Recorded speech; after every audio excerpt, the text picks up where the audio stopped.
Du président de la République démocratique du Congo au second degré, en tout cas, ça se murmure, ça se raconte. Il faut reconnaître que ça fait débat en ce moment en République démocratique du Congo. Nous allons essayer de comprendre les tenants et les aboutissants de cette approche. Le nombre 193 apparaît au compteur. Messieurs et dames, bienvenue à tous et à toutes dans cette nouvelle édition de Débat 24. Avec moi sur ces plateaux, Maître Blanchard Mungomba. Je dirais Blanchard Mungomba parce qu'on l'a reçu comme acteur politique et non comme maître avocat. Il est cadre du Nouvel Élan, le parti cher à l'honorable Adolphe Mouzito, et l'un des communicateurs de la MOCA. Bienvenue. Merci John pour l'invitation. À vos côtés, John Mukuna, c'est aussi un avocat, mais il est ici comme coordonnateur de SOFTA. SOFTA, c'est soutien à Félix Tshisekedi pour l'alternance. Bienvenue. Merci John, merci. Sinon, vous allez bien? Je vais bien. Et pour la première fois, autour de cette table, Jimmy Kitenge. C'est un cadre ou un membre, ça dépend de lui, du Parti du Peuple pour la Reconstruction et la Démocratie, PPRD en sigle, les partis phares du Front commun pour le Congo. Bienvenue, Jimmy Kitenge. Merci pour l'invitation, John. Merci pour cette opportunité que vous me donnez aujourd'hui. Je salue les co-débatteurs, bien qu'aujourd'hui, officiellement, mon embargo est levé. Ah non, vous n'avez jamais eu d'embargo. Et bienvenue à Rodrigue Amazani, avocat aussi de profession, mais il est ici comme porte-parole adjoint du parti En Vol, le parti dirigé par l'honorable Délice Sanga. Bienvenue, Rodrigue Amazani. Merci John pour l'invitation et l'honneur que vous ne cessez de faire à mon parti L'Envol.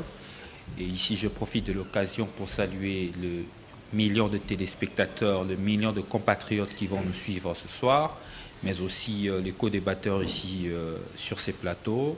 Je profite de votre micro et de votre caméra pour présenter mes vives condoléances à toute la République, parce que hier, le Congo a perdu encore ses enfants. Merci beaucoup. Le Congo a perdu ses dignes fils. John, c'est très important parce que le pouvoir actuel est incapable de sécuriser. Nous sommes dans les préliminaires, merci beaucoup. Quand vous aurez la parole, des jeux de fixer. Quand vous aurez la parole, vous allez réagir, vous allez vous allez vous exprimer à ces sujets. Je crois que nous allons planter les décors avec les représentants du PPRD-FCC, parce que c'est un cadre du Front commun pour le Congo qui a lancé ces débats, qui a jeté ses pavés dans la mare, si je peux me permettre, en proposant, il réfléchit que pour les élections de 2023, il faudra carrément une sorte de grands électeurs.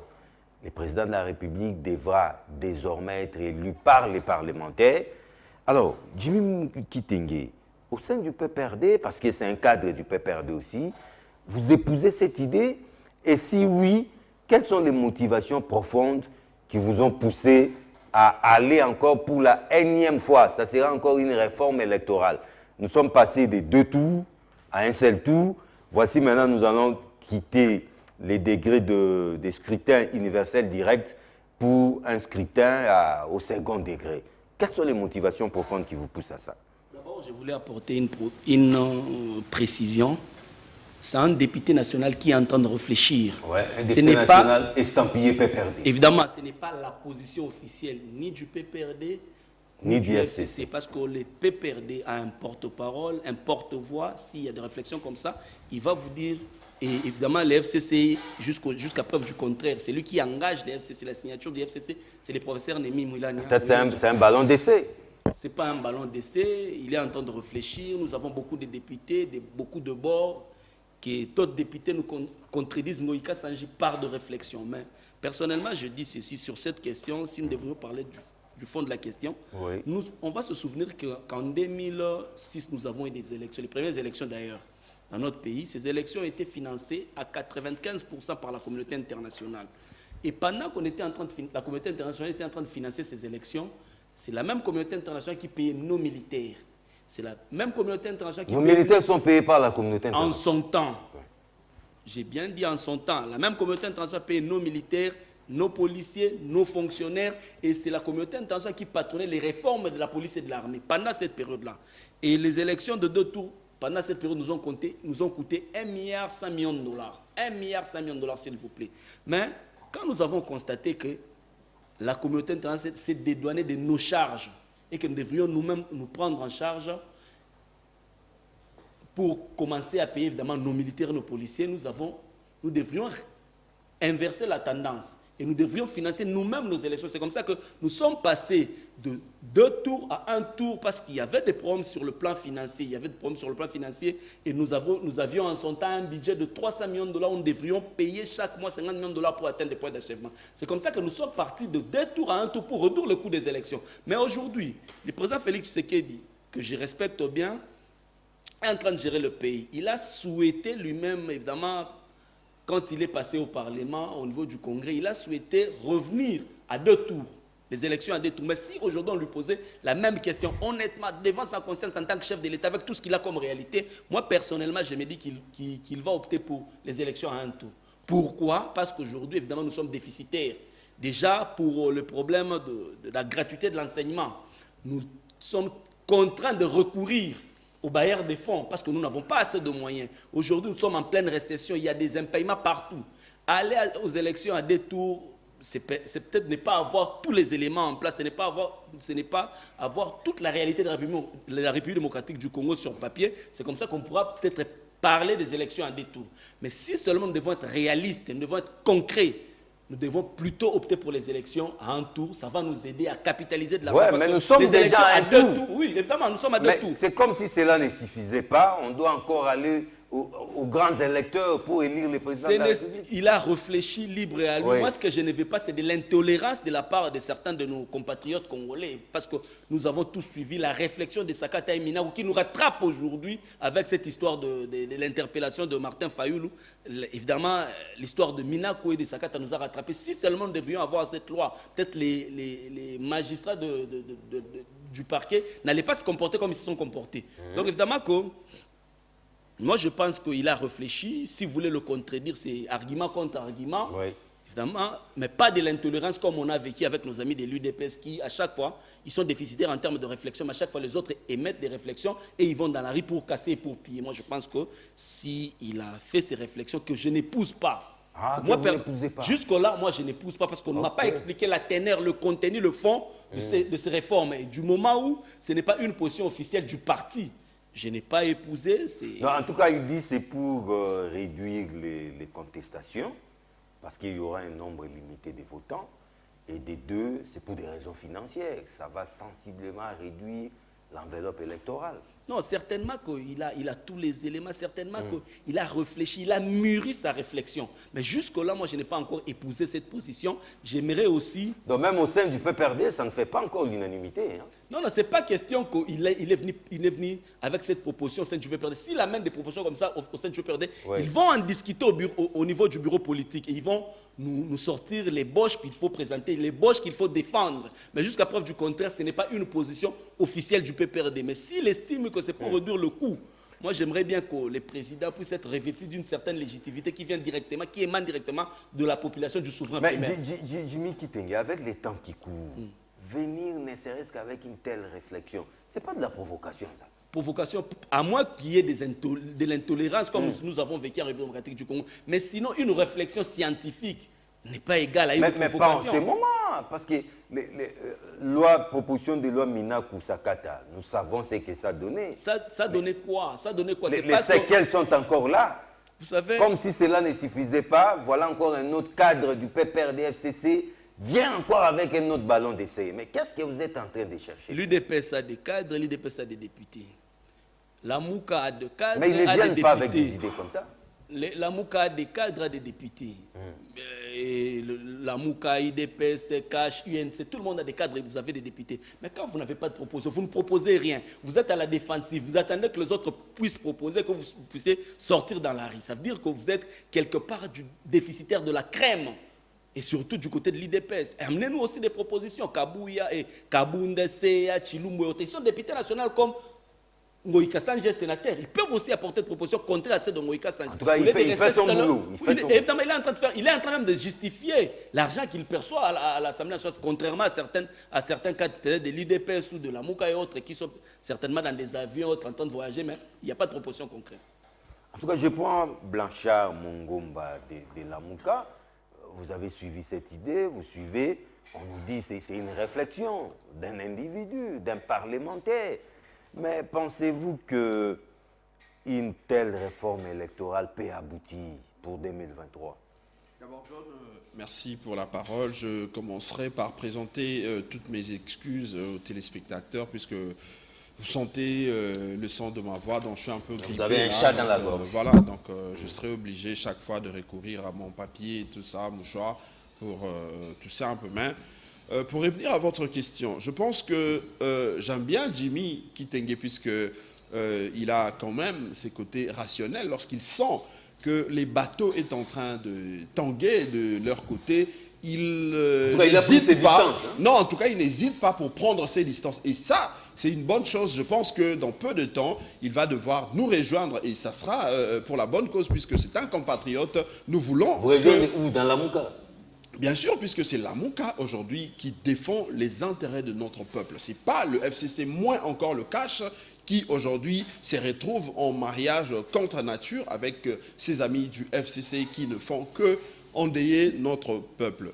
Mais maintenant, pour revenir à la question de réforme électorale, je pense que nos amis du FCC aujourd'hui, ils montrent ouvertement que non seulement que pendant le premier processus électoral 2006 et 2011, ils ont eu à confisquer la souveraineté de notre peuple par les billets de la Commission électorale nationale indépendante et la Cour constitutionnelle, puisqu'on a suivi tous Lambert Mende. Il a dit clairement qu'ils avaient des juges au sein de la Cour constitutionnelle qui jouaient pratiquement les jeux de M. Kabila. Ça, ce n'est pas un secret, il a dit et nous l'avions suivi. Donc, la Kabylie s'était donné les luxes de confisquer, de violer l'article 5 de la Constitution en confisquant la souveraineté de notre peuple. Mais cette fois-ci, ils se sont dit autant mieux crier haut et fort, parce que passer par la CENI et la Cour constitutionnelle, ça semble poser de problème, puisque aujourd'hui, avec M. Chilombo, ils se disputent qui contrôlait la Cour constitutionnelle, comme c'était le cas de Kabila, tel que Mende l'a révélé, ou qui encore contrôlait la CENI, tel que nous l'avions vu une fois de plus en 2018. Et cette fois-ci, ils ont dit clairement que nous devons affronter ces peuples, parce qu'ils affrontent déjà le peuple sur le plan social, ils affrontent le peuple sur le plan sécuritaire, ils affrontent le peuple sur le plan de la souveraineté. Et cette fois-ci, ils se sont dit, ils doivent arracher publiquement la souveraineté de ces peuples, ils doivent confisquer le droit de ces peuples de choisir ses dirigeants de manière directe par ce que nous appelons le suffrage universel. Parce que les autres diraient, non, le suffrage universel, c'est ce que dit l'exposé des motifs, mais on ne parle pas, on ne précise pas que c'est le suffrage universel direct. Non, mais l'article 70 de notre Constitution précise que le président de la République est élu au suffrage universel direct. Et je pense que ça fait corps avec l'exposé des motifs de notre Constitution. Mais maintenant, les arguments avancés par nos amis du FCC, ils disent aller au suffrage universel indirect réduirait la contestation. Mais moi, je dis que c'est faux. Une fois de plus, ça, c'est une provocation pour notre peuple. Pourquoi? Nous avions tous suivi l'élection des sénateurs, nous avions suivi l'élection de gouverneurs. Ces députés-là, pour la plupart, qui ne font rien, parce que c'est ça la conception de notre peuple, mais ils sont là pour consommer, pour bouffer l'argent que lui, peuple, contribue pour l'avancement de la République. Ils étaient là, pour la plupart, en train de se faire soudoyer de manière à voter telle ou telle autre personnalité. Et le peuple s'était mis à contester. Vous allez vous rappeler en tout cas des chauffourées qui ont eu lieu, je crois, dans le Kasaï, où les amis de l'UDPS ont même calciné, ont incinéré un policier. Et à Kinshasa, c'était pareil. On a vu même M. Chilombo demander à ce qu'une enquête soit ouverte au niveau de du parquet général de la République. Donc c'est pour vous dire qu'il y a déjà des contestations à ces niveaux-là. Mais nos amis du FCC pensent que ces contestations ne suffisent pas. Il faudrait en ajouter encore. Parce que lorsque les députés, qui eux-mêmes, après leur élection, sont contestés par ces électeurs, et on veut donner, une fois de plus, à ces députés contestés, le privilège de s'octroyer, de s'arroger le droit qui est le droit souverain de notre peuple sur fond de l'article 5, de choisir à notre place le président de la République, lequel est censé être le garant des institutions, le garant du bon fonctionnement, le garant de la Constitution et du bon fonctionnement des institutions. Je pense que ça, c'est une provocation à l'endroit de notre peuple. Mais il parle de finances. J'aurais bien voulu que nos amis, en parlant de finances, qu'ils recourent pratiquement... Les élections nous coûtent trop. Non, mais John, nos amis ici, c'est comme ça que j'introduisais en disant que j'aurais bien voulu qu'ils nous donnent, par exemple, l'exemple de Mouzé Kabila. Parce que Kabila estimait qu'il n'avait pas de moyens et il a recouru au vote populaire, c'est-à-dire en invitant le peuple au stade des martyrs, dans tous les stades de nos différentes provinces, pour demander à ce que le peuple lève simplement la main pour dire oui ou non s'ils sont pour tel ou tel autre dirigeant. Je crois que s'ils veulent vraiment nous parler des finances, ils doivent recourir par exemple à cet exemple-là. Mais ici, nous sentons que nos amis sont dans autre chose. Pourquoi je le dis? Alors, qu'est-ce qui se cacherait derrière cette démarche? Ce qui se cache, oui, c'est la soumission ou l'assujettissement de nos amis du FCC à M. Kabila. Kabila, qui, pour eux, c'est un demi-dieu. Kabila, pour eux, qui est un Natola, ils pensent que sans Kabila en République démocratique du Congo, les pays ne peuvent pas marcher. Voilà la motivation de nos amis. Parce que lorsqu'ils évoquent le problème financier, mais ils ont fait 18 ans au pouvoir.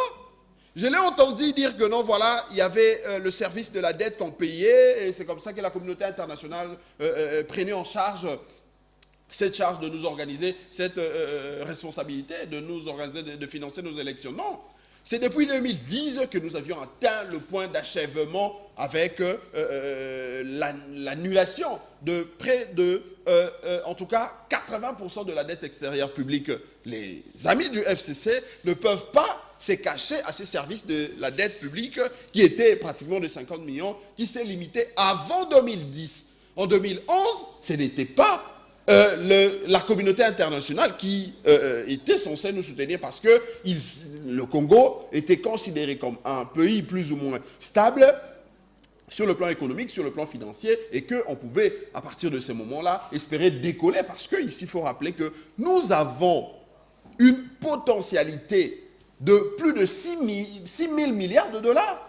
Aujourd'hui, si l'Angola, qui se sert de notre gaz, a un budget de près de 40 milliards de dollars, le Rwanda, qui se sert de nos minéraux, a un budget de plus ou moins 15 milliards de dollars avec sa superficie et sa population. Pourquoi nos amis qui ont fait 18 ans au pouvoir ne pouvaient pas travailler dans le sens de nous mettre dans les conditions de préparer les budgets? Bref, c'est un ballon d'essai dangereux. C'est un ballon d'essai et nous nous disons que ça ne passera pas parce que M. Kabila, le peuple l'avait botté hors jeu.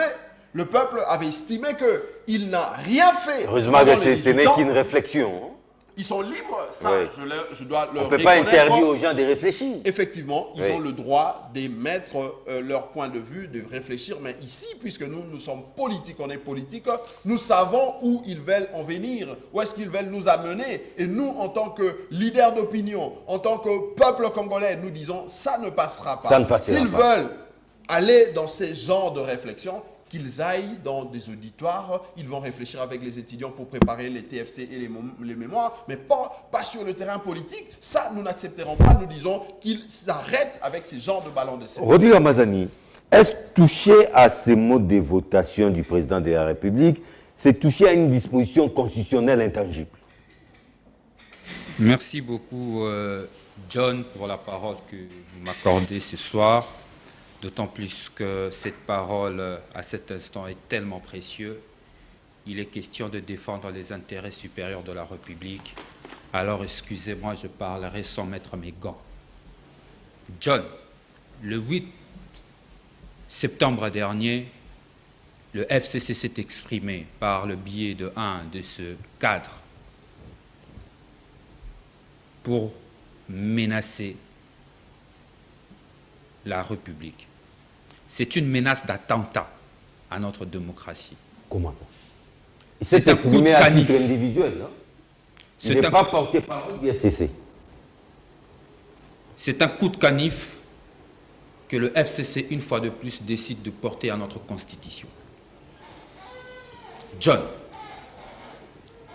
les hommes ne tolèrent que les opinions qui ne heurtent pas leurs intérêts. Ici, le cœur de la République est touché. L'on veut ramener l'élection du président de la République au second degré. Ça veut dire enlever le principe du suffrage universel qui est verrouillé dans l'article 220 de notre Constitution. C'est à ce niveau-là que, une fois de plus, le FCC... Donc c'est une disposition intangible. Je le dis, ce n'est pas moi, c'est la Constitution, je n'invente rien. Le président est élu au suffrage universel. C'est le principe qui est verrouillé à l'article 220 de notre Constitution. Pour l'intérêt de la République, je vais le lire pour mon peuple. L'article 220 de la Constitution de la République démocratique du Congo. La forme républicaine de l'État, virgule. Le principe du suffrage universel, virgule. La forme représentative du gouvernement, virgule. Le nombre duré de mandat du président de la République, virgule. L'indépendance du pouvoir judiciaire, virgule. Le pluralisme politique et syndical, virgule, ne peuvent faire l'objet d'aucune révision constitutionnelle. C'est verrouillé. Toute idée sortant d'une famille politique allant dans le sens de changer cela, c'est de donner un coup de canif à la Constitution. J'ai entendu ici... Là, il faudra peut-être penser à une autre constitution. Il faut penser... C'est ce qu'il veut dire. Oui. Il faut penser à une autre constitution. La conséquence logique, il faut nous ramener vers un référendum. Voilà. Dans l'absurdité, mais vraiment dans l'absurdité, ceux qui pensent économiser pour nous amener là-bas, ils doivent savoir qu'ils vont nous amener vers un référendum qui sera encore un coup pour la République. Et rien que ça, j'avance. J'ai entendu ici, je ne sais pas si cela vient de quelle source, que les élections de 2011 ont coûté moins que celui de 2006. Je ne citerai pas d'autres sources, mais tous ces ONG qui ont fait le travail là-dessus, mais je prends une source récente. Il s'agit là du professeur Njoli Esengekeli, qui déclare ceci sur la radio Top Congo, que j'étais vice-président de la CENI. Je vous confirme ici que les élections de 2011 ont coûté plus cher que les élections de 2006. Donc, pour revenir aux chiffres, si mon co-débatteur en a, il a des sources, j'ai des sources. Je vais donner mes sources, il donnera ses sources tout à l'heure. Là, je cite la source actuelle, le professeur Njoli Esengekeli, vice-président de la CENI en 2011. Donc, c'est une aberration, il ne faut pas nous amener là-dessus. Les élections de 2006 ont coûté moins parce que la CENI la CEI à l'époque était bien gérée sous la pluie du PNUD. Alors qu'en 2006, on avait 2 tours. Or, on avait 2 tours. Sous la pluie du PNUD, oui. Le PNUD a appuyé la République. À l'époque, le marché public électoral se faisait par appel d'offres. À la différence de 2011, les marchés publics électoraux, nous savons comment ça se faisait, c'est des gré à gré surfacturés, même celui de 2018. Le problème des élections au Congo, John, ce n'est pas une question des opérations de scrutin, mais c'est le problème d'abord de la gestion de la centrale électorale. Comment est-ce que notre centrale électorale est gérée? pourquoi chaque année électorale, il faudrait renouveler les outils de travail à pratiquement 90%. Les outils électoraux à 90%. Et je me pose même la question aujourd'hui. Quel est l'état actuel de machines à voter? Est-ce que ces machines-là existent encore? Le moto dont on a acheté, que la CENI a acheté, existe encore. La CENI, c'est une institution qui n'a jamais été auditée. Quand nous sommes venus ici sur ces plateaux, j'ai rencontré Jimmy plus d'une fois pour parler de l'initiative de 13 personnalités, enfin de dégager un consensus autour de questions de réforme électorale. Ils ont dit qu'il n'y avait pas d'opportunité. Ils ont dit qu'il n'était pas nécessaire. Mais aujourd'hui, avec cette proposition du FCC, parce qu'on ne peut pas s'échapper, nous connaissons la discipline du FCC. Au sein du FCC, ils sont tellement disciplinés qu'ils ne déclarent pas n'importe quoi.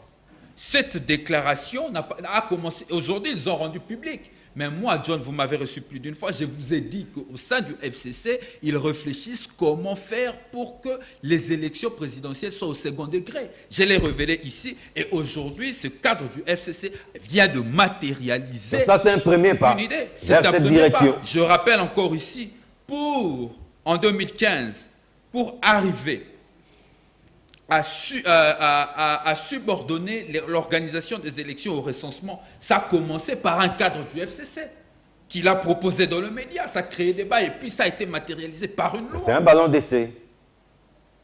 Les élections à un tour, la question du seuil a commencé par une réflexion d'un professeur d'université du FCC. Et aujourd'hui, ça a été matérialisé. Nous connaissons donc, vous connaissez déjà leur méthode. Nous connaissons les acteurs, nous connaissons les joueurs et nous connaissons le jeu. Je suis politique. Et là, il est question maintenant de dire, libre à eux de penser et libre à la population de contester. Ils doivent le savoir que cette histoire d'arracher à la population congolaise son droit le plus légitime ne passera pas. Moi, étant conscient jeunesse du rassemblement, merci, Rodrigue. Nous nous sommes battus, s'il vous plaît, John. Non, atterrissez. Et après, je ne pourrai même plus parler. Je parle que de ça, et après, vous ne pouvez même plus me donner la parole. Je suis prêt à enlever ma veste et ma cravate et rentrer dans la rue pour défendre les intérêts de la République. Aujourd'hui et demain, si cette histoire osait de passer, osait seulement de refaire surface, nous allons marcher pacifiquement. Mais là, vous menacez la République. Nous allons marcher, ce n'est pas de... Ce n'est qu'une réflexion. Si c'est une menace... Réagissez aussi par une contre-réflexion. Je suis en train de réfléchir. Là, vous menacez. Je suis en train de réfléchir. Je ne menace pas. Si c'est une menace légitime parce que c'est légal. Merci beaucoup, les manifestations pacifiques sont légales. Okay, je parle ici de manifestations pacifiques. Le temps de prendre dans nos communes, Jules Mividi. Jules Mividi vient de nous rejoindre. Il est le président national de l'association des jeunes leaders du Grand Bandundu et cadre et communicateur de la nouvelle dynamique Congo NDK. C'est le parti cher à l'honorable Papi Mantezolo. Bienvenue, Jules Mividi. Merci John pour l'invitation. Merci une fois de plus de m'avoir honoré et je salue les co-débatteurs ici présents. Alors les débats c'est une réflexion jusque-là, bien que nous constatons les agitations par-ci, par-là. Ce n'est qu'une réflexion d'un parlementaire, d'un sénateur qui pense que pour des raisons de finances, de limiter les contestations, il faudra carrément qu'on constitue une sorte de grands électeurs, comme aux États-Unis. Ce n'est pas tout le monde qui vote le président de la République. Les grands électeurs qui seront les parlementaires, qui seront obligés de voter le président de la République désormais. Est-ce que cette idée vous paraît concevable et applicable d'ici 2023? Merci beaucoup pour la parole une fois de plus. Je dirais d'abord à nos amis de l'opposition. Je dois rappeler que vous êtes du FCC. Exactement. Je dirais que, je disais plutôt que je dirais à nos amis de l'opposition qui sont avec nous ici sur ces plateaux qu'ils ne soient pas agités. Moi, je crois que nous avons dans ces pays, il y a des institutions qui fonctionnent. Si le sénateur ou monsieur Ngoïka Sandji a prononcé ses propos, c'est juste, c'est son opinion. Ça n'engage que lui. Ça n'engage pas les FCC. Non. Est-ce que vous avez entendu que le FCC a fait une déclaration par rapport à son opinion? Non. Mais ça peut être un ballon d'essai. John, vas-y, on va voir ce que ça va donner. C'est un Ramazan, il a rappelé citoyen. ici, tout part d'une réflexion, d'un scientifique, d'un professeur. J'en viens. Il est un individu, il est un Congolais qui peut penser de sa manière et émettre, bien entendu, ses idées sur la place publique. Si cela ne va pas du tout déranger, moi je ne trouve pas où est le mal. Mais c'est qu'il faut savoir que Joseph Kabila, avant les élections de 2018, il avait dit qu'il ne sera plus candidat. Il ne va plus plutôt briguer le troisième mandat. Mandat. Personne ne croyait. Personne, et surtout nos amis de l'opposition, personne ne croyait que, parce que son silence, bien entendu, le faisait mal, très mal même. Mais à la fin, comme il n'a pas voulu que les sang puissent couler, mais Joseph Kabila est un père de la démocratie aujourd'hui. Il a laissé le pouvoir à son frère qui est Félix Antoine Tshisekedi Tshilombo, qui dirige le pays aujourd'hui. Je ne trouve pas mal parce que nous pouvons tout parler, mais Ngoïka Sandji, c'est un peuple congolais comme vous et nous. Il peut émettre son opinion et qu'il a pensé, selon lui, que on peut voter indirectement au suffrage indirect le président de la République. Comme nous avons des institutions, nous avons le Parlement, nous avons le Sénat, nous avons l'institution du président de la République, mais ça doit passer par là.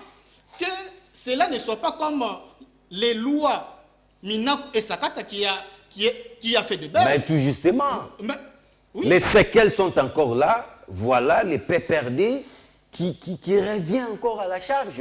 Et ce n'est pas de la provocation, ça.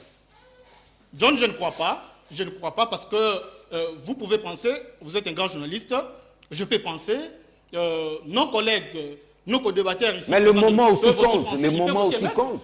Oui. Le climat politique aussi compte. Mais qui interdit ces élus, qui interdit les élus de l'opposition d'émettre ses pensées? Ils sont nombreux au Parlement. Ils sont au Sénat. Bien que le FCC a toute la majorité qu'il faut, mais ils sont aussi libres. Nous avons vu le départ, bien entendu, de Jean-Marc Kabound. Est-ce que c'était le député de l'FCC qui a déposé cette motion de défiance? Donc voilà, c'est un député d'MLC. Alors voilà, et qu'eux aussi, ils ont la possibilité qu'ils ne puissent pas seulement s'accrocher si un élu ou un cadre de l'FCC émet son opinion et ça devient sur les plateaux de télévision pour se moquer. Mais qu'est-ce qu'ils font depuis qu'ils sont là au Parlement et au Sénat? Donc les débats est ouvert. Les débats est ouvert. Est ouvert, exactement. Ils sont libres aussi, ces députés-là. Le problème est que nos amis doivent communiquer avec ces députés-là de l'opposition qui sont au Parlement et au Sénat, qu'ils puissent faire un effort. Ils étaient élus, qu'ils puissent aussi proposer, donner leurs opinions. Ils seront peut-être soutenus, bien qu'ils ont la minorité. Ils sont la minorité. Mais au moins, qu'ils puissent oser, c'est ça le problème. Donc, les élections se sont très bien déroulées parce que Joseph Kabila avait dit que nous n'allons pas prendre un centime de l'extérieur. Il a prouvé que notre pays a des moyens et qu'en 2023, si nous attendons les élections, ce n'est pas Joseph Kabila qui est à la tête du pays, monsieur. Ce n'est pas Joseph Kabila. Nous avons un autre président. Il doit mettre tout en œuvre, qu'il ne puisse pas nous distraire pour demain, qu'il vienne nous dire ici Non, il n'y a pas d'argent. Donc, parce qu'il y aura bien évidemment des raisons comme il y a une Covid. Non, non, monsieur, que le président. D'où nous devons aller au second degré pour aller vite. Exactement, exactement. Qu'ils puissent travailler pour ces pays-ci. Nous allons les soutenir parce que nous sommes FCC et CACH. Nous travaillons pour le bien-être du peuple congolais. Nous ne sommes pas contre. D'ailleurs, nous l'accompagnons. Nous accompagnons le chef de la République qui est en place. Merci. Merci Gilles Mividi. Le temps de prendre Softa, Joe Mukuna, voter le président de la République au second degré. Est-ce qu'une telle démarche est opportune en ce moment et politiquement acceptable? Merci John. Je suis en train de voir les gens être molestés. Comment? Donc c'est comme un film. Hein? Je vois... Là, c'est un cauchemar, alors. C'est à peu près ça. Appelez ça comme vous pouvez appeler. Mais je vois déjà, une fois que cette loi la prend corps, les gens seront molestés. Pourquoi? Non seulement que ça viole la Constitution, parce que là, c'est une boîte à Pandore qu'on voudrait ouvrir. La boîte à Pandore, c'est... Ça viole quelle disposition? Mais c'est l'article 220 qui est verrouillé, qu'on ne peut pas toucher. Et quand je vois Ngoï Kassanji proposer faire une telle proposition de loi, je me dis, est-ce qu'il a-t-il lu la Constitution? J'ai peur. Parce que de toutes les façons, vous n'allez pas amener une proposition à l'Assemblée nationale pour que ce soit censuré. Non, pour des petites questions, de vérifier si ça pourrait passer, ne serait-ce. Il faut se dire que l'article 120 est verrouillé. Donc, si vous voulez qu'on verrouille, qu'on déverrouille 220, vous en connaissez la méthodologie. Ce qui ne sera pas acceptable aujourd'hui. Donc je vois déjà un Ngoï Kassanji présenter une loi et je revois la scène la plus récente scène malheureuse que nous avons connue. D'ailleurs, je regrette beaucoup parce que Jimmy dit que qu'est-ce que ça fait? Alors qu'il y avait mort d'homme. Nos compatriotes sont décédés pour dire non à la loi Mpasakata Yeminaku. Vous voudriez vraiment qu'on revienne encore sur cette situation? Parce qu'ils sont déjà éveillés. Au moment où nous sommes en train de parler, moi j'ai parlé, vous avez parlé, tout le monde parle ici. Ils nous écoutent, ils nous suivent. Ils savent que Ngoï Kassanji veut déverrouiller l'article 220 de la Constitution. Il réfléchit. Non, c'est une réflexion. Oui. C'est pourquoi nous voulons, nous aussi nous réfléchissons. Quand il a réfléchi pour proposer, c'est qu'il a pris tout en compte. Il sait que cette disposition est verrouillée et que pour le faire, aujourd'hui, ça ne passera pas. Papa, on nous avance les raisons ou les motifs pour justifier la pertinence de cette loi, proposition qu'on veut proposer. Que l'argent, j'ai dit c'est la proposition, hein, l'argent, ça va réduire les coûts des élections. D'une part, on dit diminuer les contestations. Oui. Papa, est-ce que vous savez que même le président lui-même avait souhaité que nous rentrions à deux tours? Quelle était la philosophie? Parce qu'on élit le président avec la majorité simple. Un président qui est élu, il a 18%, 20%, 13%. Mais que pour lui donner de plus en plus de légitimité, il fallait revoir pour que tout Congolais se retrouve en lui. Au moins, il y aura 50 plus. La légitimité, c'est une affaire de la Constitution. Mais au moins, tous les Congolais se retrouvaient en lui, c'est-à-dire... Ouais, 50 plus 1% des voix. Bien entendu. Ce n'est pas nous. C'est la majorité. Qui avons créé la première constitution du monde ici. Les constitutions, il y en a, n'est-ce pas? Mais avec l'expérience, on s'est dit, quand le président de la République est voté avec la majorité, c'est-à-dire absolue, ça nous donne beaucoup de poids. Ça étend son ancrage sociologique. Et les Congolais, partout qu'ils soient, vous savez qu'aujourd'hui, il y a des gens qui me disent non, mais je l'accepte quand même. Oui, ils le disent. Dans cette partie de la République, on ne l'a jamais élu. On n'a jamais élu. Mais quand les Congolais se disent que notre président a été élu avec la majorité absolue, ça donne encore une lueur de confiance. C'est ce que le législateur a toujours cherché. Mais aujourd'hui, on veut nous ramener encore plus bas pour que nous souffrions encore du même problème. Parce que là, en ce moment, ce sont des députés qui viennent donner au second degré. Nous ne sommes pas encore là. Mais c'est une réflexion, que ça se limite à la réflexion. S'il est proposé comme loi au Parlement, notre peuple va se lever. Notre peuple va se lever. Non, mais les parlementaires doivent aussi faire leur Ils travail. doivent faire leur travail. Oui. Ils le font pour qui? Vous ne pouvez pas leur interdire de Ils font le travailler. travail pour le peuple.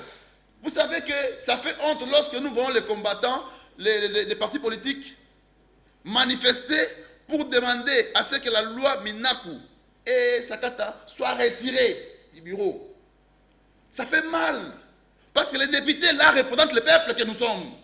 Mais quand ils se disent non, non, on n'a plus confiance à vous, alors nous manifestons, c'est qu'ils vous retirent les pouvoirs qu'ils vous ont donnés. C'est dangereux pour la démocratie. Alors, loin pour moi d'applaudir ce qui s'est passé, mais je voudrais que ça ne se répète pas. Alors ne provoquez pas le peuple. Ngoï Kassanji ne doit pas provoquer le peuple. C'est de la provocation. C'est de la provocation. Cette loi ici, je ne sais pas si à ce moment il était encore député. Je ne sais pas. Mais au moins, cette loi ici a été votée en 2006, modifiée en 2009. Et en 2013 aussi. Mais aujourd'hui, vous venez nous dire que nous devons voter le président au second degré, au Parlement, alors que des problèmes de contestation que nous avons, ce n'est pas encore terminé, et que la proposition que vous faites ne va pas résoudre le problème.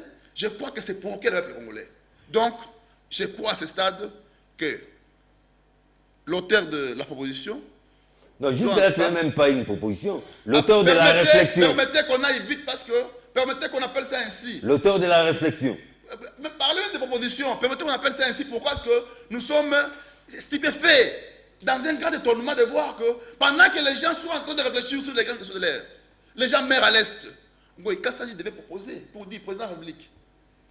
Voilà comment hier nous avons géré l'Est. Proposer. Les gens meurent là-bas, nos compatriotes. Les gens meurent de faim ici. L'argent de l'État est détourné. Vous avez vu les rapports de l'IGF. Ce n'est pas encore rendu public, hein? Mais on en parle déjà à travers les réseaux sociaux.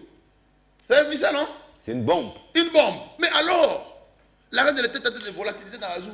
On vole l'argent de l'État au lieu de contribuer pour des grandes choses comme ça, pour que notre peuple se retrouve. Je n'ai pas fini.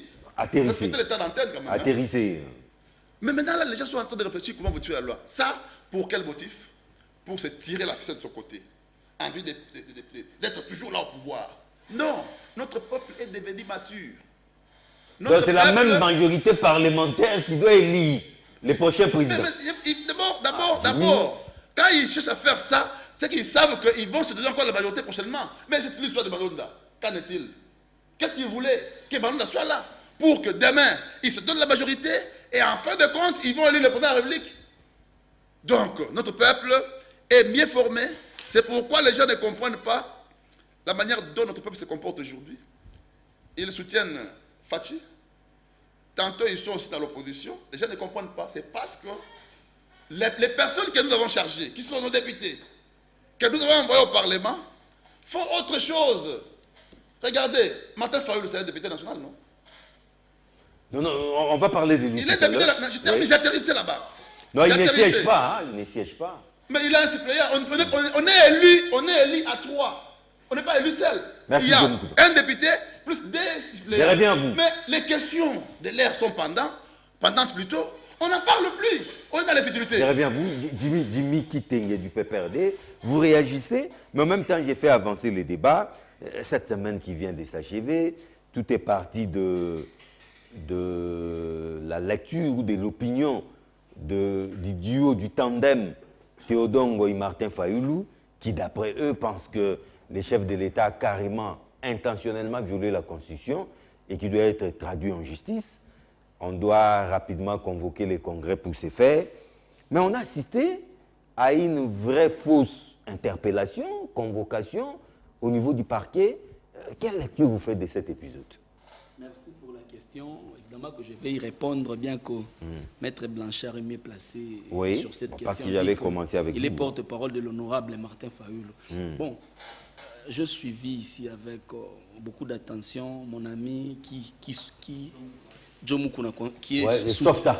qui est sous-traitant de l'UDPS, en train de dire des choses, en train de vanter même de mort, mon Dieu. On a contesté la loi Minako et Sakata. Je rappelle que les gens de la Mouka ont marché pour contester Malonda ou Minako et Sakata. Il n'y a pas eu de mort, messieurs. Et vous vous vantez de la ouéwacratie. Vous sortez en violation de l'état d'urgence décrété par les chefs de l'État. Vous sortez des gens et il y a des morts. Vous vous vantez devant un plateau de télévision. Et sachant que vous avez même lapidé un policier dans la ville de Kinshasa. Quelle est la différence entre les gens qui lapident un policier dans la ville de Kinshasa et les gens de Codeco qui tuent nos populations en province orientale, ou encore les gens, les gens des ADF Nalou? Quelle est la différence? Parce que vous avez cette facilité de lapider une population en pleine ville de Kinshasa, et demain, les mêmes personnes qui ont sorti la population en violation de l'état d'urgence du chef de l'État, les mêmes personnes vont inviter les chefs de l'État à un deuil de l'heure. Et le chef de l'État va venir assister. En fin de compte, les policiers, dites-vous les policiers, la famille des policiers, ils vont se mettre dans quel état?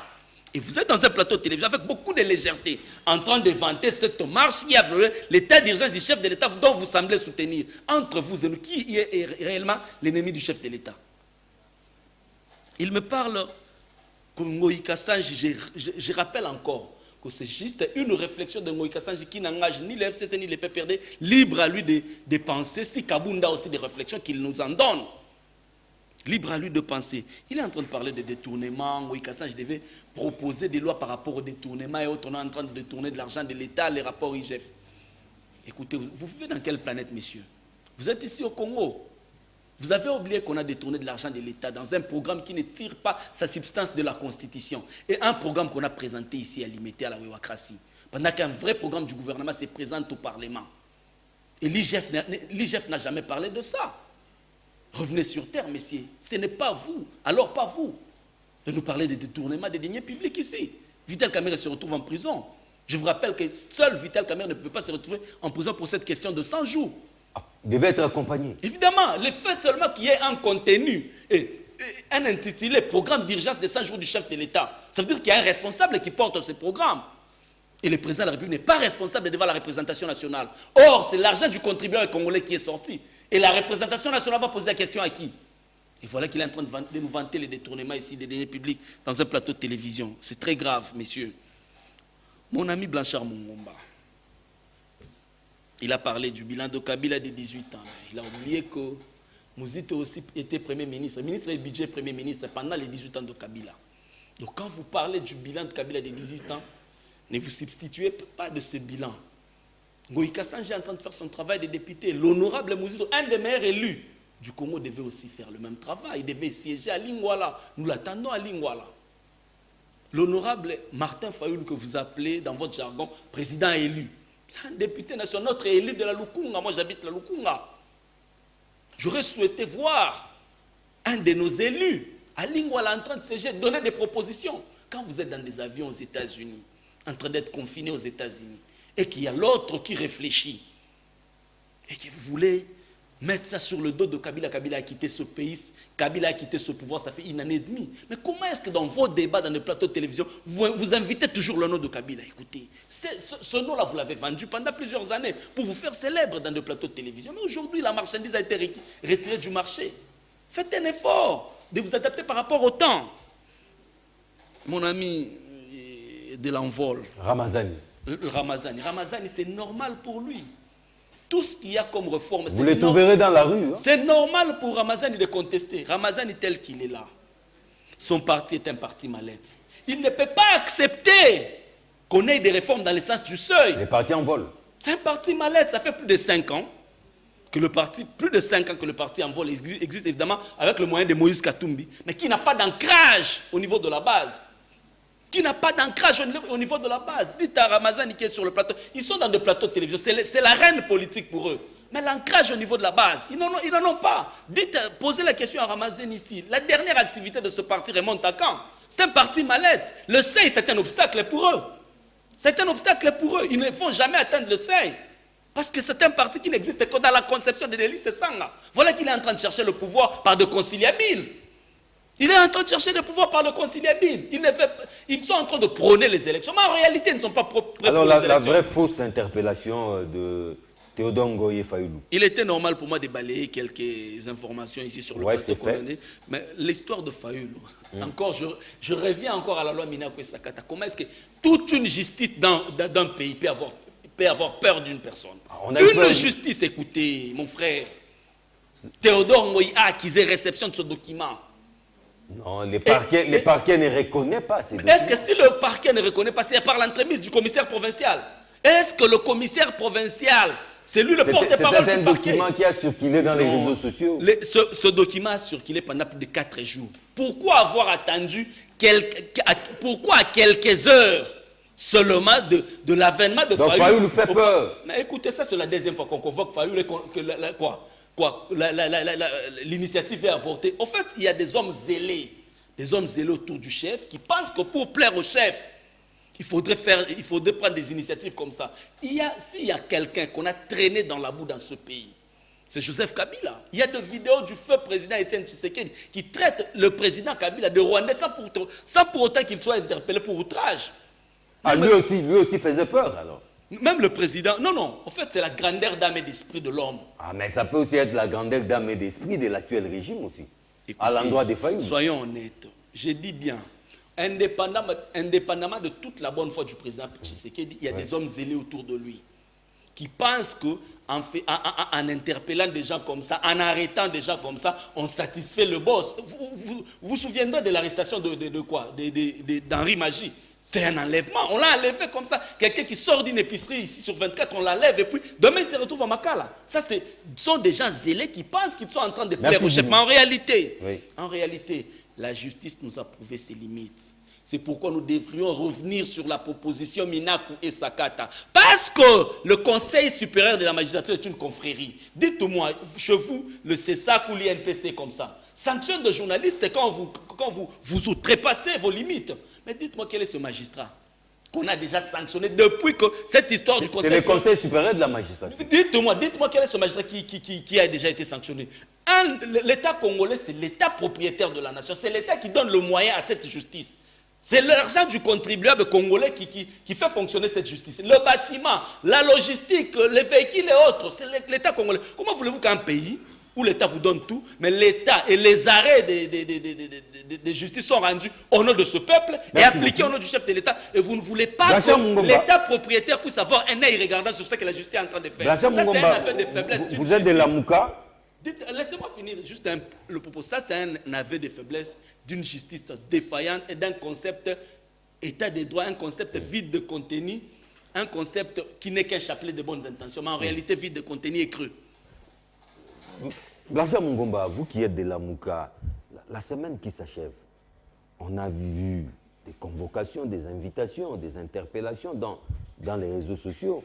On arrive les jours J, d'ailleurs la veille déjà des bruits, les jours J, le parquet ne reconnaît pas ces documents. À quoi avons-nous assisté lors de cet épisode de la vie politique nationale? John, laissez-moi d'abord balayer ce que je viens d'entendre des méco-débatteurs, surtout ceux de la famille FCC et Cash qui énervent notre peuple où il se trouve. Et Jimmy Kitenge d'insister, de revenir encore sur la loi Sakata et Minakou, nous disons que ça ne passera pas, messieurs. Même votre soi-disant réflexion. Non, mais c'est pour limiter les abus des magistrats. Non, mais John, je voudrais ici... Les derniers cas en date, c'est celui de Fayoulou et Théodore Ngoye. La liberté, le cadre du FCC, ils sont libres de penser, les autres pouvaient aussi penser. Mais ma question est celle-ci. Pourquoi est-ce que leur réflexion, leur pensée ne penche que du côté du mode d'accession au pouvoir? Pourquoi est-ce qu'ils ne réfléchissent pas sur le social du peuple congolais? Pourquoi est-ce qu'ils ne réfléchissent pas sur la sécurité de notre peuple dans la partie Est? Pourquoi est-ce qu'ils ne réfléchissent pas aujourd'hui sur la stabilité des institutions? Parce qu'ils sont ensemble. Mais vous allez remarquer qu'entre eux, ce sont des disputes, ce sont des attaques individuelles, personnelles et autres. Donc ici, nos amis doivent savoir qu'ils sont libres de penser, un peu comme l'a dit mon ami Donvol, mais le peuple également, étant que souverain, il est libre d'empêcher de barrer la route à cette réflexion machiavélique, à cette réflexion qui ne tient pas debout. Mais il a parlé de Mouzito. Mais il n'a pas dit qu'aujourd'hui, si il a reconnu qu'il y a le point d'achèvement, c'est parce que Muzito était arrivé en tant que membre du gouvernement sur fond de l'alliance qu'ils ont eu avec le Palou, en apportant son expertise pour permettre à ce que nous puissions atteindre le point d'achèvement. Kabila était là depuis 2017 avec tout ce qu'il avait comme cadre, comme ministre. Il n'avait jamais atteint ça. Après Muzito, il a eu Matata Ponyo pendant plus de 5 ans. Vous en connaissez encore quelque chose par rapport à l'histoire de Bukangalonzo et autres. Donc ici, Jimmy Ketenge doit avoir un peu de retenue quand il parle de Muzito. Mais j'aime bien la sincérité de l'autre ami du FCC. Quand il dit que Kabila a prouvé qu'il y a de moyens, nous avons de moyens par rapport aux élections. Il vient de contredire, tel que je l'avais fait, en démontrant que sur le plan de finances, c'est un faux argument avancé par nos amis du FCC, si bien que Jimmy Kitenge ici désobéit aux ordres de leur, je ne sais pas s'il faut appeler ça bureau politique, de leur famille politique, parce que là, il contredit le cadre de sa famille politique. C'est un penseur libre aussi. Un penseur libre, mais là, nous reconnaissons qu'il a contredit. Il ne reconnaît pas. Parce que mon ami a dit ici que non, voilà, ils sont, la direction du FCC n'a rien dit. Non, mais qui n'est dit mot consent? Parce que moi, j'ai engagé un débat dans le dialogue entre Congolais de la Radio Capi avec le cadre du FCC. Ils ont affirmé haut et fort que c'était la position du FCC. Dans plusieurs médias et autres. Donc ici, le peuple est en train de constater que ses amis ne sont pas de vrais amis. Ce sont des gens à jeter, à vouer aux gémonies, comme on l'a dit. Mais mon ami de l'IDPS, encore ici, il n'est pas de l'IDPS, c'est un allié. Bon, tout ce que vous voulez, mais nous savons que tous sont de l'IDPS. Chacun cherche à créer maintenant sa petite boutique pour voir comment s'est tapé aussi une santé financière. Voilà, mais nous savons que tous sont là, ils sont de l'IDPS. Il dit non, mais Martin Fayoulou, tout ça. Non, mais vous allez trop loin. Martin Fayoulou, c'est le président élu. Il fallait évoquer Kabound, qu'on a chassé à l'Assemblée nationale, qui n'a rien proposé. Il était le vice-président, il n'a rien proposé. Ça, il faut le dire au peuple. Il était incapable d'éprouver même ses propres allégations, comme quoi les congrès dépensaient 7 millions de dollars. Incapable. Non, attendez, il ne faut pas blaguer avec notre peuple. Il ne faut pas blaguer avec notre peuple. Alors, qu'est-ce qui s'est passé au parquet? C'est le président élu. Mais qu'est-ce qui s'est passé au parquet? Je finis par rapport à cette question. Les amis doivent savoir que la Constitution du 18 février 2006 est une constitution de compromis. Vous allez vous rappeler qu'à Sun City, il y avait des clivages entre unitaristes et fédéralistes, entre le tenant du régime présidentiel et parlementaire et tant d'autres.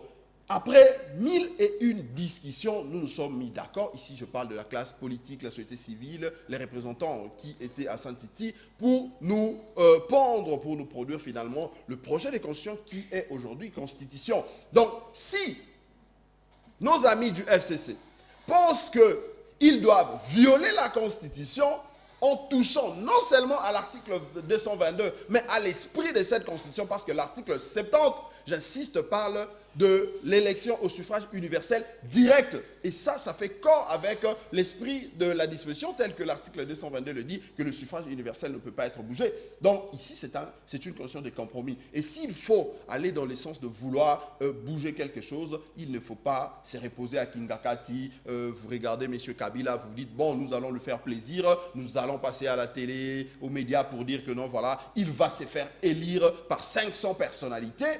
Qui dit reste pour notre peuple. Ce ne sont pas des gens qui travaillent pour ses intérêts, mais plutôt les gens qui travaillent pour leurs propres intérêts.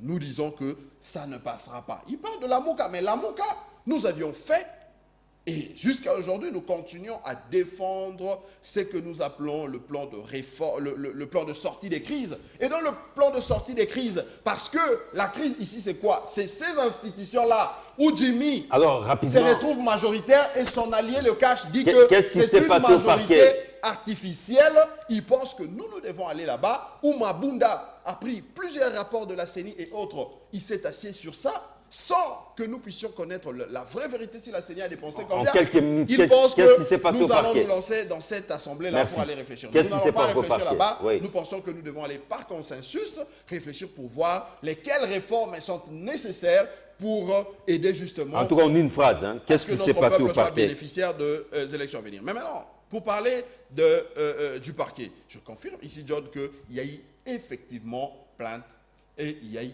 effectivement invitation ou convocation, si il faut... En bonne et due forme. En bonne et due forme. Mais malheureusement, les présidents élus étaient là, nous étions chez lui, en train d'attendre à ce qu'on vienne déposer cette invitation chez lui. Malheureusement, ce n'est pas arrivé. Chez lui, là, vous parlez de Faden House. Mais je parle de Faden House. Parce qu'on nous a laissé entendre que l'huissier était passé au siège de l'ECD. Non, on lui a dit non, mais le siège de l'ECD, c'est un parti politique qui a une personnalité juridique. Ici, c'est Martin Fayoulou, le président élu, qui a été, en tout cas, accusé, qu'on a accusé en justice. Il faut aller les saisir personnellement. Ils ne sont pas arrivés. Malheureusement, on apprendra que c'est Théodore Ngoy qui a été saisi au nom de Martin Fayoulou. Mais la question que nous nous posons, que nous continuons à nous poser, c'est que Théodore Ngoy, quelle relation de parenté ou sur le plan de droit a-t-il avec monsieur le président élu Martin Fayoulou? Il n'est ni son avocat, moins encore membre parenté, membre de sa famille. Donc ici, c'est pour vous dire que nos amis qui gèrent aujourd'hui par défi, ils veulent instaurer une dictature parce que qu'est-ce qu'ils reprochent ou qu'est-ce qu'ils reprocheraient au président élu? C'est le fait de dire que M. Tshilombo a violé la Constitution en nommant les juges qui, aujourd'hui, sont juges de la Cour constitutionnelle avec un mandat de 9 ans, sans que ces mandats ne s'achèvent, à une autre responsabilité au Conseil d'État. Donc, bref, là, pour eux, c'est une infraction. Faire peur ou pas, oui. Moi je ne sais pas, mais je pense que le peuple congolais, qui à 62% avait voté pour le président élu, était serein, était là en train d'attendre que cette invitation arrive pour qu'il accompagne son président devant cette justice. Malheureusement ou heureusement, je ne sais pas comment le qualifier, ce n'est pas arrivé et on comprend que c'est de la blague, comme nous l'avions dit, que c'était un coup de fouet dans l'eau que ses amis en essayant de faire bouger un peu votre le lecture. président élu. Mais je finis en disant que nous allons continuer notre combat de défendre la Constitution qui est impersonnel, qui ne dépend pas de Tshilombo ou de M. Kabila. Votre lecture de ces spectacles auxquels on a assisté, de l'invitation, interpellation du tandem Fayoulou-Théodore Ngoy. Merci beaucoup, John. Et il est quand même de mon devoir de revenir sur certaines choses qui ont été dites. Vous savez, John, je l'ai toujours dit, lorsque vous faites de la politique, il faut faire un effort d'avoir du contenu. Et lorsque vous n'avez pas du contenu, faire un effort d'avoir de la retenue. Ce n'est pas un péché. Je pensais que Jimmy allait me rencontrer du point de vue de l'argumentaire parce que je suis venu vers lui en contre-argumentaire. Mais comme toujours, il a navigué dans le vide. Il n'a rien dit, il s'est vite attaqué à l'envol et à son président. Mais parce qu'il n'a pas de contenu, je veux quand même revêtir ce qu'il avait dit. Voici les contenus. Les partis envol aujourd'hui comptabilisent 6 élus pour savoir si l'envol a des députés. Je réponds. Deuxième chose, il s'est posé une question. La date de la dernière activité. La dernière activité date de la semaine passée, le samedi. Le secrétaire général du parti Envol est descendu dans notre fédération de Haute-Ouélé, précisément à Isiro. Et moi-même qui vous parle, je suis descendu dans la Tchopo, précisément à Kisangani, où nous avons tenu une activité aux places de la Poste avec le secrétaire général du parti. Je ne parle pas ici du président national, hein. Je me limite là, sinon nous n'allons pas finir l'émission. Écoutez, on nous dit qu'il fallait proposer, là c'est mon ami en face, qu'il faut proposer, il faudrait que les députés proposent. Je rappelle à l'FCC ici et au PPRD à côté que l'Assemblée nationale aujourd'hui est gérée comme une section ou une fédération du PPRD. La loi portant proposition de révision constitutionnelle déposée par les partis en vol, mis dans les oubliettes, inanée aujourd'hui. La loi sur la réforme de la CENI, proposée par l'honorable Lutundula, mis dans les oubliettes. L'audition du rapport du CENI, jusqu'aujourd'hui, nous ne savons pas qu'est-ce qu'ils en font, mais qu'est-ce qu'on a remarqué? À moins d'une semaine, une loi, Minaku Sakata, une loi aussi contestée depuis que la République démocratique du Congo a existé, a vite fait surface. Donc, L'institution de la République est gérée comme une structure d'un parti politique.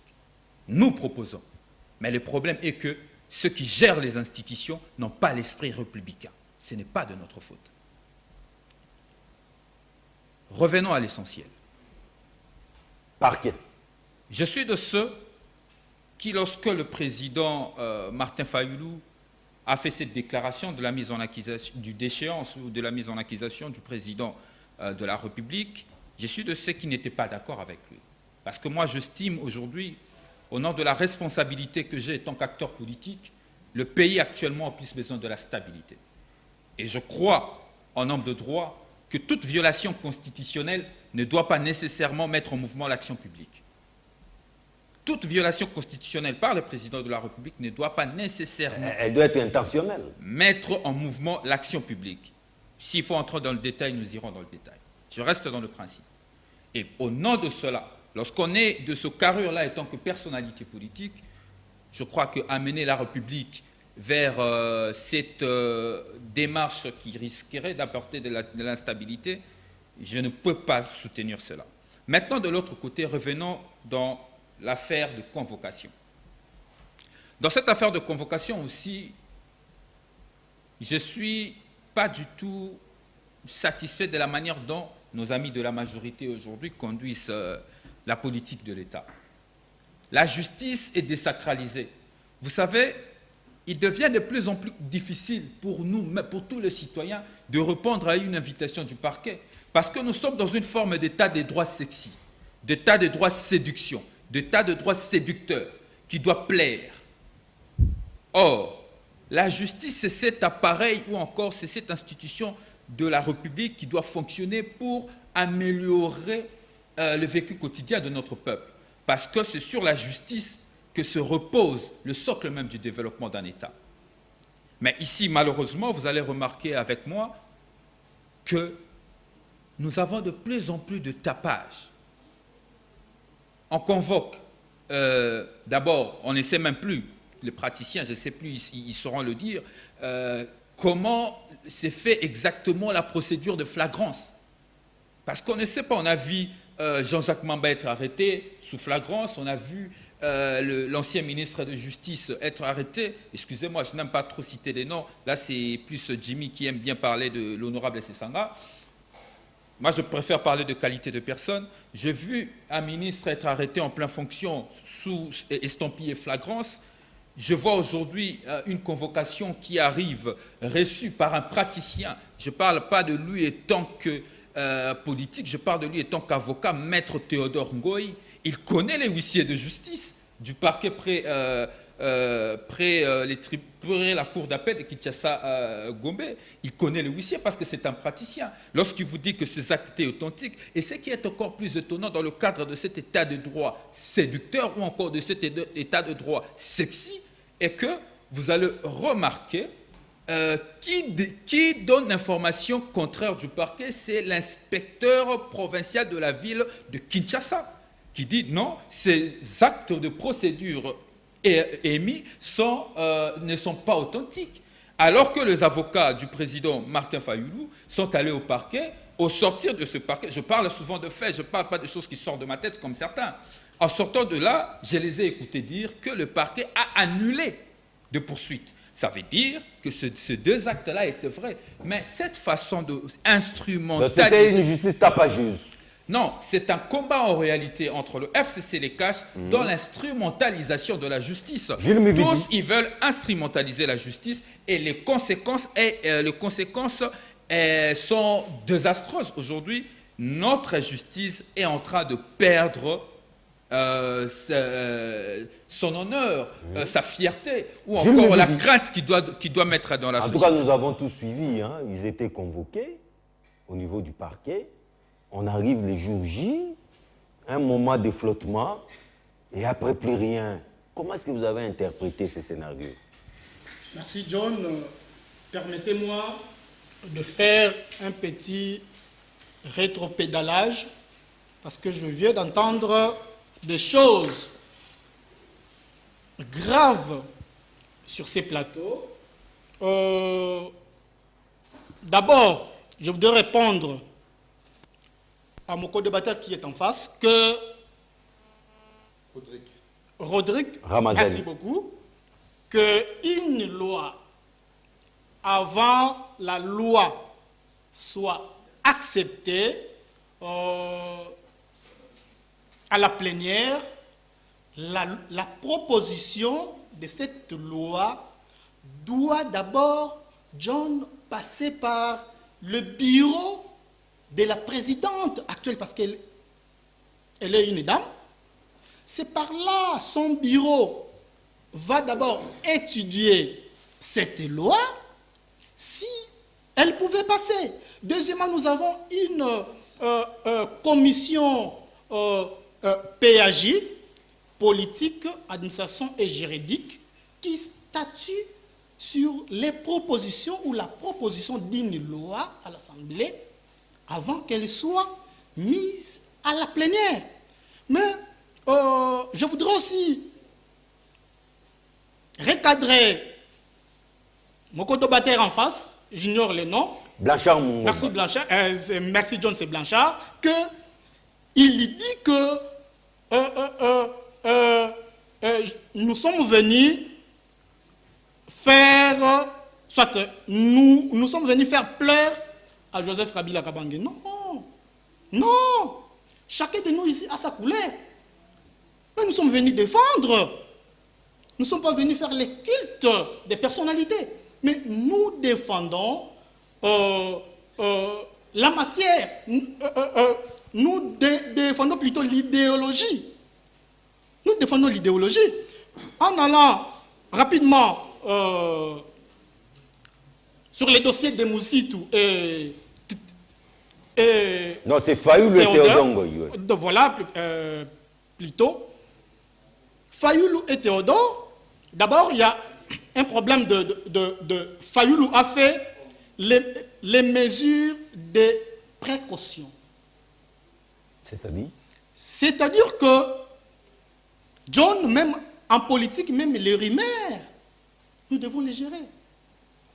Quand Fayoulou a entendu qu'il y a déjà une plainte qu'on a mis à sa charge, mais il ne peut pas rester tranquille. Même si il n'a pas reçu cette convocation-là, mais au moins, il a utilisé les mesures de précaution. C'est-à-dire, il a envoyé ses hommes, ses défenseurs sont allés au parquet, s'enquérir de la situation sur place. Est-ce que notre client, effectivement, mais nous n'avons pas vu sa convocation. C'est ça que Fayoulou a joué. En allant là-bas, ils arrivent là-bas. Eh bien, on leur dit que on a annulé cette accusation, cette convocation. Mais je voudrais d'abord épingler quelque chose que je ne suis pas de la Mouka, mais je voudrais y revenir que Fayoulou, actuellement, quand on parle de l'opposition, actuellement, on voit Fayoulou. Mais Fayoulou aussi, il est d'entrée de présenter des faits que le feu Chilombo, le feu président, le Tshisekedi Chilombo. À son temps, il a dit à Kabila que nous allons l'arrêter et le lier aux cordes. Ah, c'est Étienne Tshisekedi. Mais John, qui l'avait traduit en justice, qui l'avait arrêté. En tout cas, personne. Personne, John. Nous ne pouvons pas que notre justice, c'est ça que je vais terminer, John, que le président de la République actuelle prenne l'état des droits. Mais qu'est-ce que la justice, notre justice, qui élève une nation, Merci qu'elle ne beaucoup. devienne pas que si un opposant, un député fait quelque chose, rapidement on l'arrête. John Moukouna, là Ça nous va, sommes ça en va, train ça d'assister à une Ça va justice pas te tapageuse. Rodi Ramazani a parlé même d'une justice sexy, sans impact comme tel. Séducteur. Votre réaction? L'avantage que nous avons, c'est que nous avons besoin de tous ces critiques pour améliorer. Si vous estimez que nous avons une justice à double vitesse, il faut le dire et le démontrer pour permettre aux tenanciers de la justice de pouvoir améliorer leur conduite. J'ai entendu ici sur le plateau qui est ce magistrat qui a été sanctionné et interpellé. Mais posez-vous aussi la question, est-ce que vous avez fait interpeller un magistrat? Vous avez dénoncé un magistrat? Ça aussi c'est un problème. Ils peuvent commettre des bévies, mais vous voyez, vous ne dénoncez pas. Ça aussi c'est un problème. Monsieur, c'est pour la première fois qu'on voit dans une république, surtout en RDC, un directeur de cabinet être à la barre. Si il s'agit vraiment de cas de détournement, considérons ça ainsi, donc le président de la République a laissé l'indépendance de la justice aux magistrats de jouer leur rôle comme il se doit. Parce que, ici j'attends les gens dire que pourquoi Fachi Kabila n'avait pas arrêté Tshisekedi. Mais ce n'est pas Kabila qui devait arrêter Tshisekedi. C'est ça l'esprit que nous avons amené. Hier, c'est Kabila qui faisait arrêter, mais aujourd'hui ce n'est pas le cas. La justice fonctionne de manière indépendante. Et ce qui fait que personne, le pouvoir central, le pouvoir de l'État, ne sait pas interférer. C'est simple à comprendre. En quoi on a sacralisé la justice? En quoi elle est justice séductrice, comme on l'a appelé par maître... État des droits sexy. En quoi l'état des droits sexy? Alors que l'état des droits, c'est quelque chose que tous nous recherchons pour notre bonheur. Appréciez celui qui commence, vous allez continuer demain. Au lieu de croiser les bras. C'est ce qu'il a commencé. Il dit, je vais instaurer l'état des droits. C'est vrai, nous venons d'où?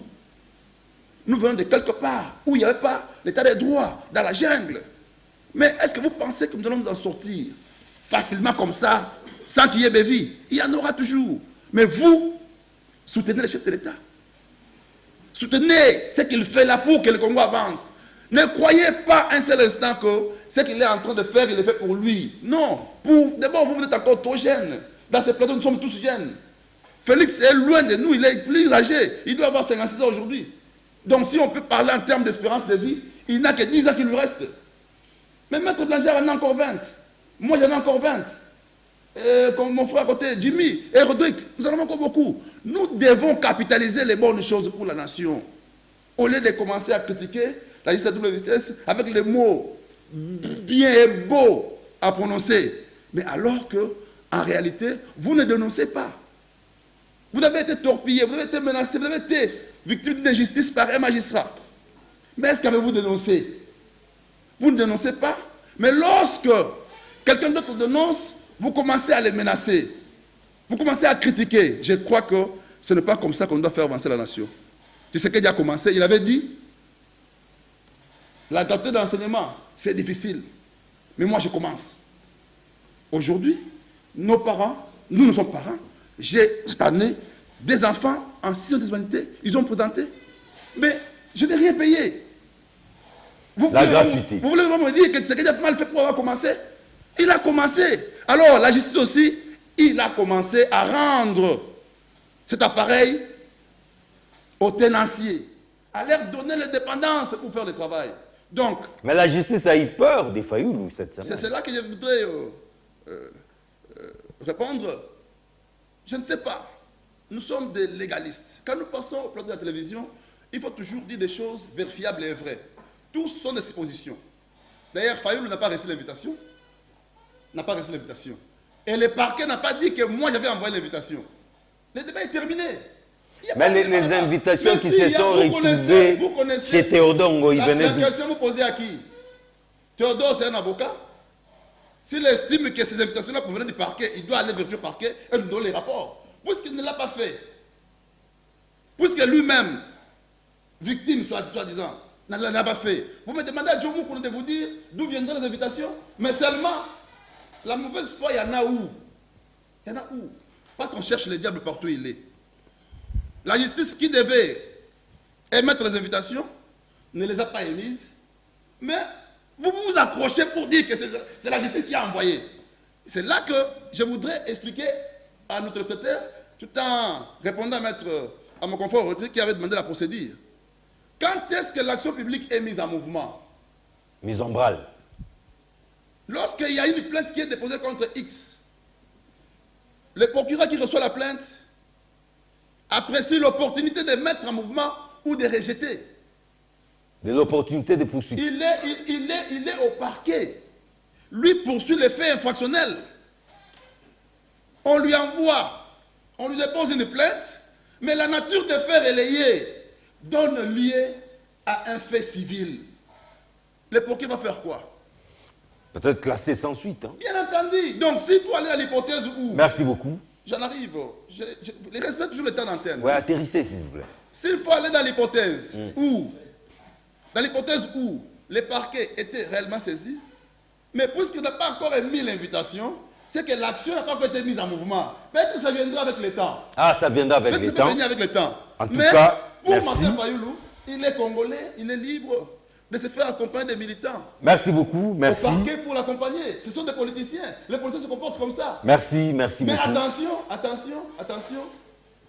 Je ne voudrais pas entendre dans ce plateau, par les gens que je respecte qui sont ici, notamment les co-débatteurs, que la justice est à double vitesse. Nous sommes en train de faire un effort pour rendre la justice, lui donner son caractère indépendant. Merci beaucoup. C'est ça que nous cherchons. Merci. En tout cas, souffrez qu'on atterrisse ici. Je crois que vous avez vidé vos sacs. En tout cas, les débats vont se poursuivre même hors caméra. Merci beaucoup à Jimmy Kitenge du PPRD, Rodrigue Ramazani du Parti en vol, Djomou Kouna de Softa et notre ami Gilles Mividi de NDK, la Nouvelle Dynamique Congo, et plus Bachar Mongomba de Nouvel Élan et la Mouka. Je confirme quand même que les avocats du président élu Martin Fayoulou étaient au parquet et l'invitation était... Merci beaucoup. On Les débats s'accroche à vont ça. se poursuivre. On Suivez ce s'accroche à magazine ça. en rediffusion déjà c'est samedi à partir de 10h30. Sinon, on se retrouve le vendredi prochain à la même heure avec les mêmes réels plaisirs. Au revoir.